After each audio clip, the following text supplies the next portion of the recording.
Good morning. Good morning. Welcome or welcome back to Bookeemonsters. My name is PK. It is Monday, August the 11th. We're here to look at the new releases in Cozy Mysteries that are published this week. And on Wednesday, we'll look at the darker side. And on Friday, we will look at the rest of these Cozy Mysteries because there's always a lot. Elena says, good morning, Elena. How you doing? Says, I'm good, good. And she just finished Blood Orange by Harriet Tice. Read 100 books. Good for you. Yay, congratulations. Ooh, good job. And Kim says, good morning. Good morning, Kim. How are you doing? Hope you had a good weekend. I finished my fantasy book last night, Tower Lord. It ended on a cliffhanger. Yes, I made a loud noise when it ended. I think I scared Keo a little bit. Quick announcements. I don't have any sprints tonight. Our next sprints are tomorrow night, Tuesday night at 8 p.m. Eastern for 2.5 hours. Let's jump in. Ellie Alexander has a new one.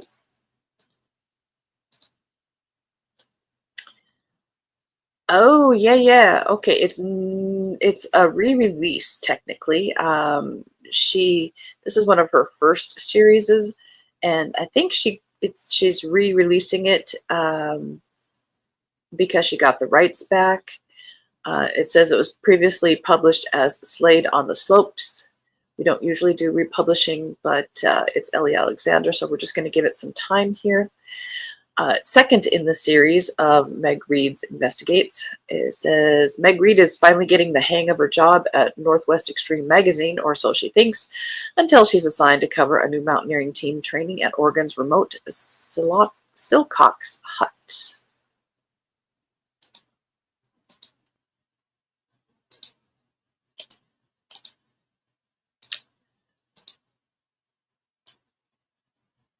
Jennifer Ashley has a new one in the Below Stairs series, A Silence in Belgrave Square. I believe I've read the first one. I just haven't gotten back to it. I've been working on her other series. There's only so many books you can read. Kat Holloway knows that her beau and confidant, Daniel McAdam, has a talent for dangerous work as a Scotland Yard agent. At long last, though, Daniel's cold-hearted boss has promised that after a final mission, his debt will be repaid, and he'll finally be free. However, Daniel must risk his life one last time, masquerading as a secretary to an elderly viscount who could be the mastermind behind the recent plots against the Queen and her government. Using her contacts throughout London, Kat discovers several of her friends and colleagues have been victims of vicious blackmail. They'll do anything to protect their scandalous secrets, even conform to the blackmailer's political agenda. If Kat and Daniel wish to save each other and the crown, they must prove the blackmailer's identity and evade those who will stop at nothing to eliminate them. Yeah, I gotta get back to that one.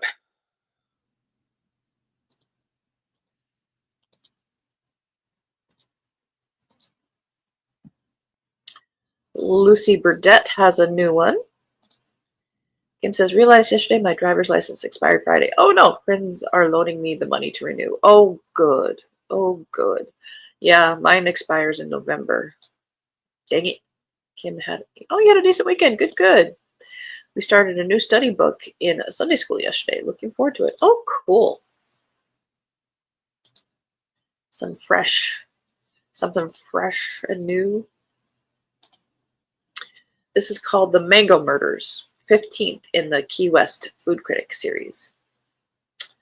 Food critic Haley Snow's employer, Key Zest, is throwing the event of the season, a lavish cocktail party catered by Janet Snow, Haley's mother. As Haley boards the luxurious cruise, she anticipates a smooth-sailing soiree filled with shimmering cocktails, mouth-watering mango-infused delicacies, and new supporters for the easing. But as the boat sets sail, the festivities take a tragic turn when an explosion rocks the vessel, plunging the party guests into chaos. In the days that follow, Haley learns that a local culinary entrepreneur died in the explosion, and it was no accident. Someone on board had a deadly agenda. With the tropical city of Key West as her backdrop, Haley navigates a web of secrets and lies. Her investigation takes her from the shadowy corners of island politics to fierce competition between high-end event caterers and personal vendettas. With the clock ticking and the stakes higher than ever, Haley must rely on her keen intuition to unmask a cunning culprit before they strike again. Key West.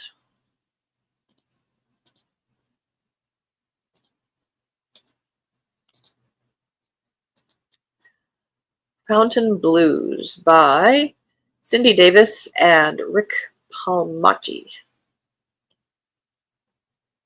Second in the Florida Keys flea market flip. We've got the Florida Keys going on here. Barry Bennett is ecstatic about the opening of her store flea market flip shop in Key Largo, Florida. Her brand new project, recycling a dozen terracotta pots, vases, and urns into a spectacular garden fountain. Well, that's the plan, but a body under the pile of the ceramic puts the job on hold. There is a positive side. Captain Conklin doesn't try to blame her for it yet. She and Sister Holland are looking forward to their first Thanksgiving together in many years, until their parents come to visit. Normally, that's a good thing. But Mom's biological clock is booming, and Category 5, as she's known in private, decides Holland must reunite with her thieving, conniving ex so she can produce grandbabies. Sadly, Holland, tired of fighting them all, acquiesces and moves back to Cincinnati. Captain Conklin returns to the scene of the crime for a perusal during daylight and finds evidence tying Barry to the case. Unfortunately, this time he's determined to make the charges stick.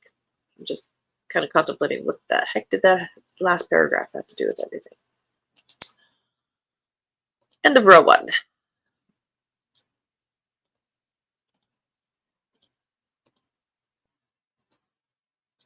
Oops.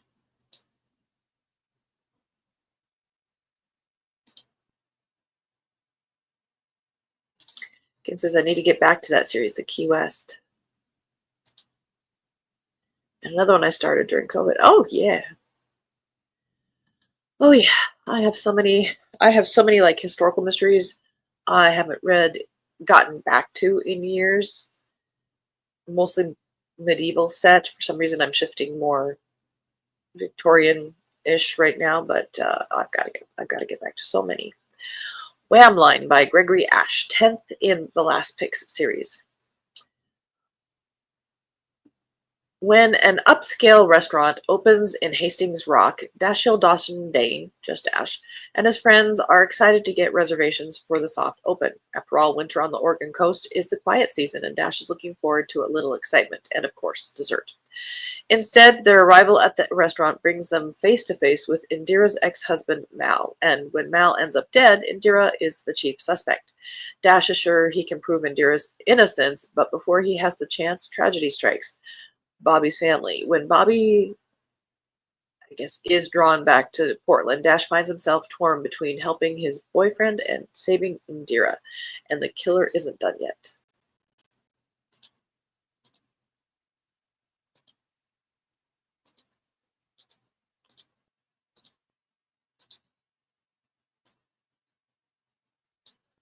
A Guide to Uncovering a Secret. Second in the Finn and, I think my glasses are dirty, A Finn and Briar Cozy Mystery by Courtney McFarlane. Tessa Windsor thought an overnight hike shepherding a group of astronomers to witness a meteor shower would be a peaceful, fun outing, but when a hiker is found dead in the water the next morning, the trip takes a chilling turn.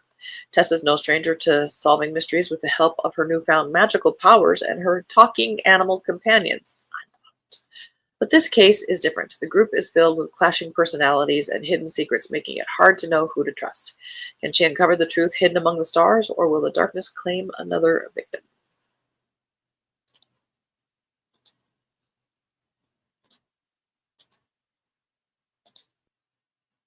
Kathy Daly has a new one in her Gooseberry Bay Rescue on Gooseberry Bay. Is this a spin-off?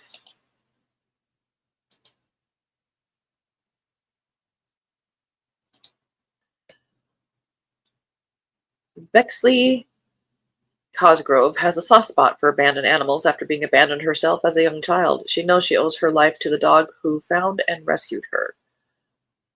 Let's see. Rescue on Gooseberry Bay, Klepto Kitty. So, as an adult, Bexley has committed her life to rescuing as many dogs and cats as possible. In book 2, small items from the Seattle Adoption Center seem to keep turning up missing. How does it turn up missing? You understand. I know that's a phrase, but after a bit of investigation, security cameras reveal that a black cat seems to be sneaking in at night to take whatever items might catch his eye. Bexley and her team are stumped as to his means of getting into the store, so Bexley comes up with a plan to track him down. She eventually determines that the cat is living on the street and has, in fact, built himself a nest, which he has filled with various items stolen from businesses in the area. Once of the items, my God, people, can't you proofread? One of the items Bexley finds in the cat's nest is a bracelet that was last seen on the arm of a teen who went missing more than 3 weeks prior, and another item found in the nest will provide a clue in a very old murder case.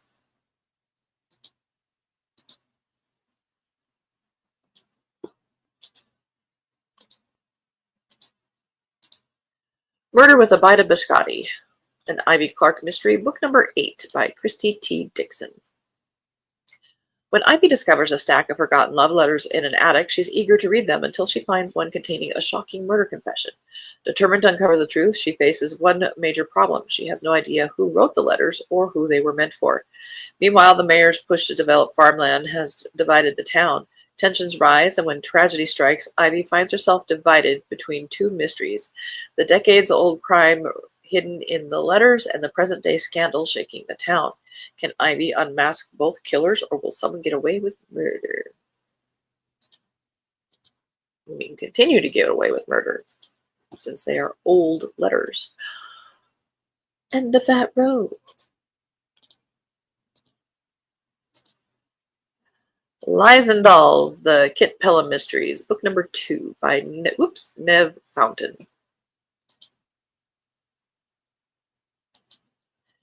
Kim says, I need to start something by Kathy Daly. They all have the best covers. They are pretty cute. Professional cult sci-fi fan. Can you be a professional? Kit Pelham returns in this laugh-out-loud, funny follow-up to The Fan Who Knew Too Much. When Kit and her best friend Binfire head to a stately home in Lincolnshire to view 5 ultra-rare Vixens from the Void action figures, the main exhibit at the opening of a new toy museum, they come across more than just nerds and toy collectors. The figures are stolen from their glass case, and just as Kit and Binfire begin to get their heads around this mystery, they start to reappear, broken into pieces, left for their distraught owners to discover. And that's when the real killings start.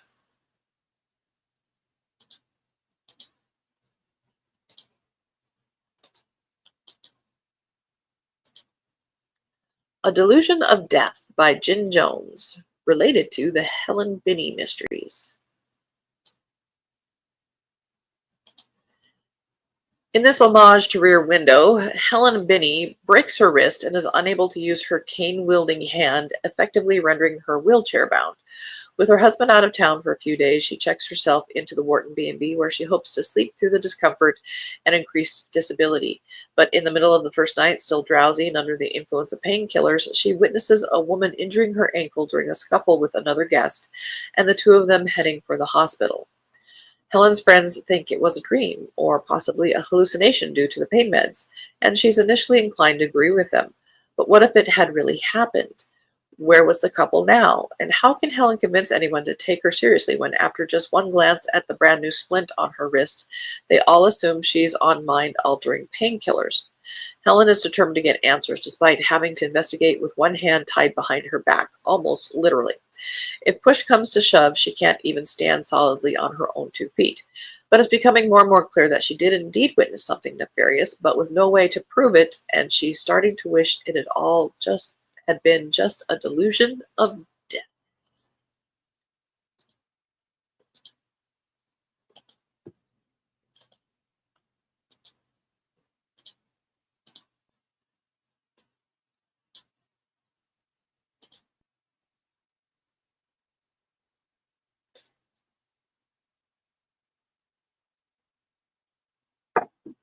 All right. Threat from the North by Kate Martin, 14th in the Viking Witch Cozy Mysteries. I actually kind of like that cover.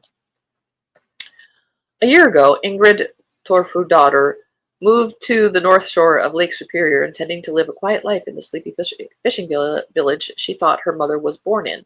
Just her and her grandmother in a snug little cabin running the local get-together spot while Ingrid pursues a career as a book illustrator. Instead, she learned that her mother, like her grandmother before her, was born in a hidden village founded in the Viking Age by Norse settlers long before the time of Columbus. Ingrid's ancestress wove powerful magic to keep her people safe, and Ingrid wears the mantle of that responsibility now, in the modern age. She is their Volva, the Viking witch, but that mantle comes with more responsibility than merely maintaining spells. It means learning all she needs to know, but in half the time any of her ancestors took. And frequently for Ingrid, it means investigating a murder. Or in this strangely snowy October, a string of murders, because when a killer employs magic, no one else stands a chance of stopping them before they strike again. And something more than unseasonable weather seems to be blowing in from the north.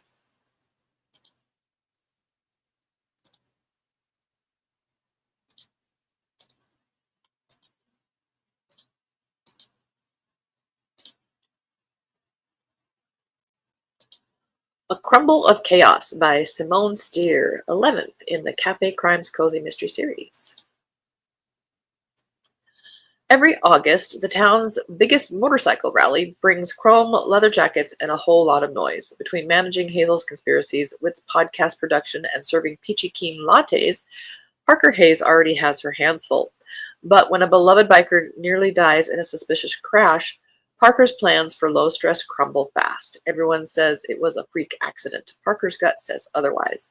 As the peach crumble cools and the engines roar, Parker digs into the truth behind the accident. The deeper she goes, the more she realizes Magnolia Grove's latest chaos isn't about rival bikers or rowdy tourists. It's about family, fear, and a secret someone would do anything to keep buried. End of that row.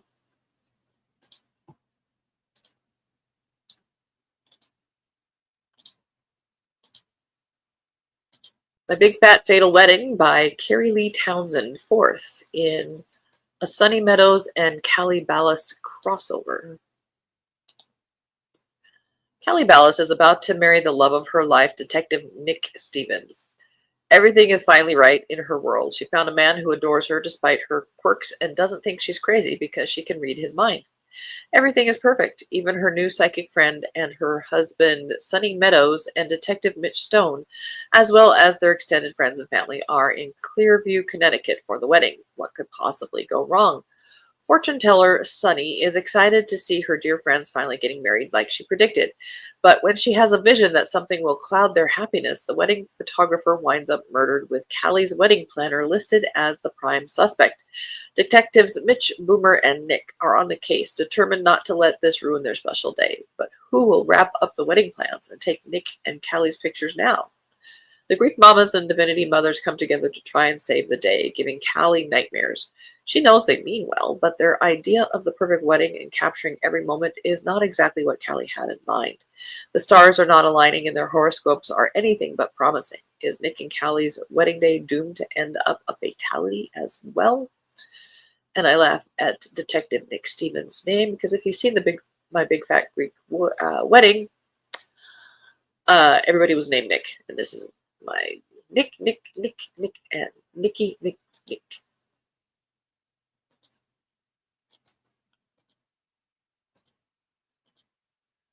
Dropped Like a Bad Habit. None the Wiser, Mystery Book number 2 by Melissa Westemeyer. When Sister Bernadette hears from the local pharmacist about plans to redevelop and gentrify their small community on Chestnut Street, she rallies her neighbors at the Abbey Senior Living to help stop it. Chestnut Street is home to local mom-and-pop businesses that the Abbey's residents frequently access, but when the healthy pharmacist mysteriously drops dead with no discernible reason, Detective A.J. Lewis is stopped. Then another younger business owner dies with no explanation, and A.J. is suspicious and starts to dig. Sister Bernie, trying to solve small, seemingly nonsensical thefts, is intrigued and positions herself to collaborate with the police for what she hopes will be her second murder investigation.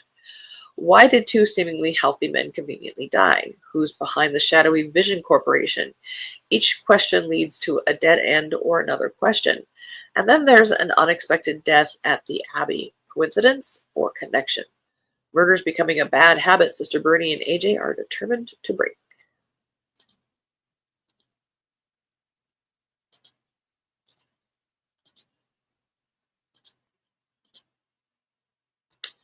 Homecoming Homicide by Kelly Brackenhoff.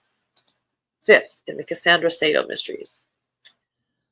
Dr. Cassandra Sato can handle just about anything: campus politics, faculty feuds, and a to-do list longer than a freshman advising line. But chaperoning Midwestern students to a Honolulu tech conference, that's supposed to be a low-key homecoming, networking, ocean breezes, maybe a Mai Tai or two. Trouble, of course, didn't get the memo. A high-tech contest using virtual reality to time travel through a century-old cold case sounds harmless enough until Cassandra learns one of the victims is family. Soon the clues start whispering stories no history book dared to print, including a handmade quilt hiding a royal secret. Uncovering the truth could rewrite the family's history and put a target on her back. With the cold case ready to burn hot, sometimes the biggest mystery is figuring out where you really belong. With her brilliant misfit students, a fiercely loyal parrot, and friends who feel more like family, Cassandra must solve the case before she becomes a footnote in its bloody history.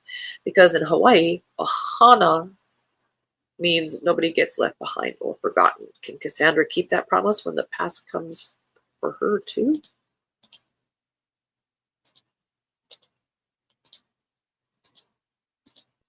A Secret in Soho by Selena Grace. Fifth in the Miss Hart and Miss Hunter Investigate series. England, 1937. In the grand house of Dorothy Drew, life has taken an unexpected turn with the arrival of a much-loved adopted baby. Head cook Joan Hart and lady's maid Verity Hunter find that their quiet routine is upended when Cedric Davenport, an old friend of Dorothy's, arrives in distress. His glamorous wife, Helena Davenport, a dazzling fixture of high society, has vanished without a trace. Whispers swirl that Cedric may have murdered her to inherit her considerable fortune, and the police are beginning to take an interest. With time running out and Cedric facing arrest, Joan and Verity must unpick a tangled web of lies, scandal, and betrayal before truth is buried forever. And that is all we have time for today. We got through, 16 of them? Cool. Alrighty. Well, thank you very much for watching. Kim says not interested in psychics. Not for me personally. They have to be pretty special. I'm not ruling them out. I do rule out talking animals. That's just me. And she says it's Sarah's tonight if she feels better. She wasn't feeling good last night. Oh, that's too bad. I hope she does feel better. Our next sprints are tomorrow night at 8 p.m. Eastern. And our next morning show is Wednesday morning, where we look at crime fiction and thrillers, the darker side. Thank you guys for watching. I appreciate you. Hope you have a good Monday. Be safe. Please take care of yourself. You guys are in my heart. And as the banner says here, don't be a bookworm, be a bookie monster. Nom, nom, nom. Have a good day and God bless. Kim says see you tomorrow. See you.